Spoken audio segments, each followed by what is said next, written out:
Hello guys, কেমন আছো তোমরা? আশা করি তোমরা অনেক অনেক ভালো আছো। আমি অনেক ভালো আছি। তোমাদের সাথে একটা ছোট্ট মিনি ব্লগ শেয়ার করতে চলে এলাম। আজকেরটা তোমরা দেখতেই পাচ্ছ, মাংস চিকেনের রেসিপি। তোমার দাদা ভাই বসে ভাবলো চিকেন কাবাব খাবে সন্ধ্যেবেলা, তো তার জন্য ম্যারিনেট করে, চিকেন কাবাব করতে গেলে 3 ঘন্টা আগে ম্যারিনেট করতে হয়। তো তোমার দাদা ভাই তার জন্য বাজার থেকে মাংস কিনে নিয়ে এসে ভালো করে ধুয়ে জল ঝরিয়ে রেখেছিল, এবার ম্যারিনেট করছে। ম্যারিনেট করতে করতে গেলে ভালো করে চিকেনটাকে ধুয়ে জল ঝরিয়ে নিতে হবে। আর তার সঙ্গে পরিমাণ মতন নুন, লঙ্কা গুঁড়ো, পরিমাণ মতন হলুদ গুঁড়ো, জিরে গুঁড়ো, আর সব থেকে বড় জিনিস হচ্ছে এটা চিকেন কাবাব মশলা। ওটা অবশ্যই দিতে হবে, ওটাতেই সব থেকে বেশি টেস্ট হবে। আর হ্যাঁ, দইটা অবশ্যই খানিকটা আগে জল ঝরিয়ে রাখবে, তাহলে জিনিসটা খুব ভালো হয়। টক দই, তার সঙ্গে একটা গোটা পাতি লেবু আর আদা রসুন পেস্ট। অনেকেই ঝাল যদি খেতে চাও আদা রসুন পেস্টের সঙ্গে কাঁচা লঙ্কা পেস্ট করে নিতে পারো। তো তোমার দাদাভাই এখানে সেই সবই নিয়ে সব রকম উপকরণ নিয়ে ম্যারিনেট করছে, কারণ ম্যারিনেট করে 3 ঘন্টা আগে সেটাকে ফ্রিজে রাখতে হবে।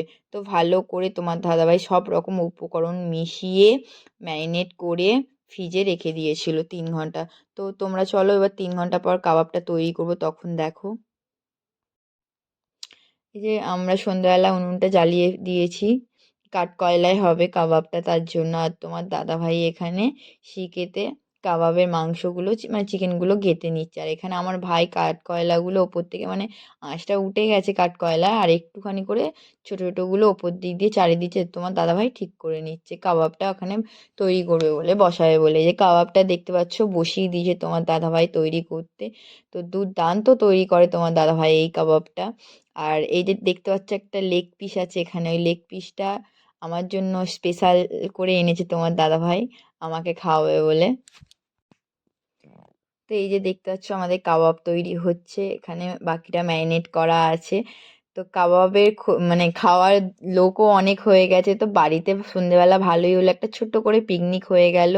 তো আজকে আমার ভিডিওটা কেমন লাগলো তোমরা অবশ্যই কমেন্ট করে জানিও। ছোট্ট মিনি ব্লগটা তোমাদের সাথে শেয়ার করলাম। আর তোমরা যদি কেউ এই রেসিপিটা বাড়িতে ট্রাই করো, অবশ্যই আমাকে কমেন্ট করে জানিও কেমন লাগলো।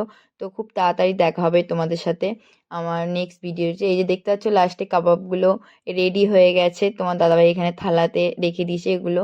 আর এখনো বাকি আছে, তৈরি হবে। তো চলো, বাই, আজকের মতন টাটা।